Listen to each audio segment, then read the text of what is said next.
Is perfect sight really necessary if we have a powerfully useful vision? Kalia Ohai of the Houston Dash is making the case that as long as we acknowledge our limitations, we can transcend them. This forward proves that vision goes well beyond what we can see.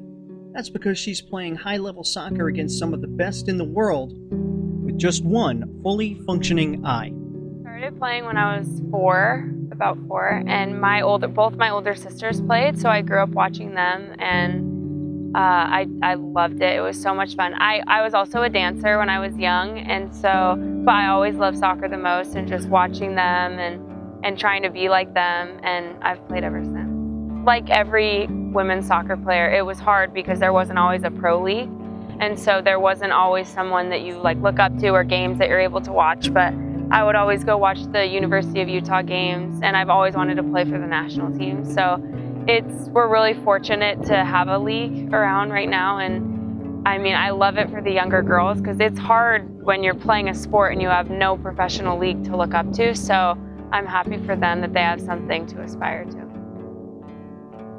When I was about 6, I had a really bad astigmatism, and that was when we kind of noticed it, but I think it developed from when I was born, and what happened was my right eye had the astigmatism, and my left eye started kind of taking over and doing all the work. And so by the time we figured it out, my right eye just wasn't doing anything, wasn't working. And I tried to wear a patch when I was young, but it was so hard for me because I wore a patch on my left eye to try to get my right eye to do the work. And it was hard because I couldn't see, because my right eye was not used to it, so I would not be able to see, basically.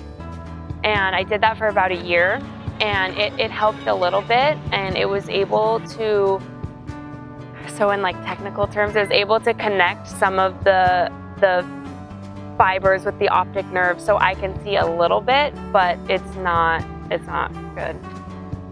It was hard. It was a hard age because I was so young. When I wore the patch, I think I was about 8, and so it was really hard going to school wearing a patch. And I remember my sisters helped me so much. If I didn't have them, I wouldn't have been able to do it. And I would cry all the time and tell my parents, please don't make me wear it. But yeah, it was tough, but I got through it.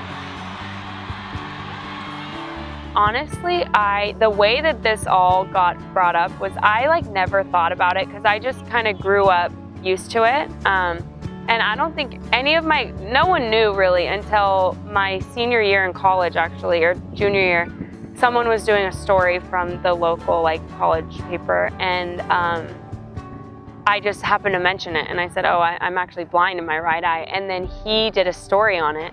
And then that's when people started. And then my coaches were like, you're blind in one eye? So I never really talked about it or even really thought about it myself until that story came out, and then everyone kind of heard about it.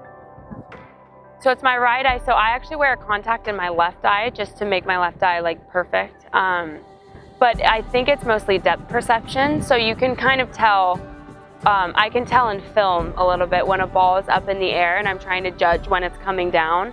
I have a tough time just seeing objects in space. Crosses and finishing, I think, is affected a bit by it, but I think I've compensated and figured out a way because I've been playing my whole life basically with this, and so I'm used to it. So I can't tell until I'm watching and I'm like, oh, that looks a little weird. I think they think it's crazy because they imagine them right now they cover their eye and they're like, I couldn't play like that, but it really is something that I've just grown up with and just adapted to. It's like anything that anyone goes through, they're used to it and they go through it and they figure out a way.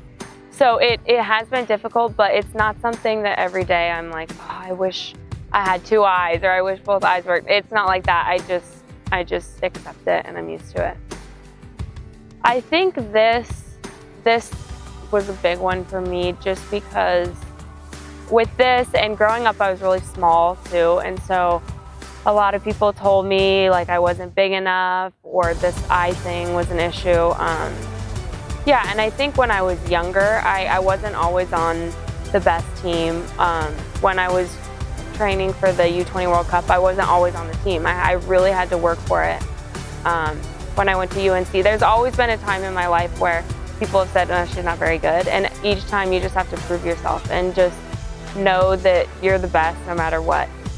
It really is about how you have limitations like my eye or like that boy who had cancer.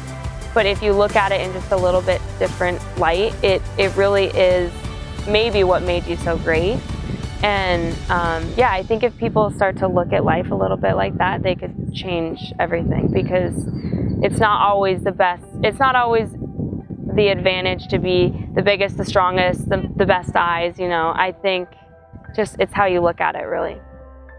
The reason why I play is for my family and just to prove that I can. And I think maybe a bit with this eye thing and just growing up, I felt like I've always had to prove myself. And so to me, every time I play, it's proving to everyone that says that I can't, or I'm never going to be on the national team, or I'm not good enough.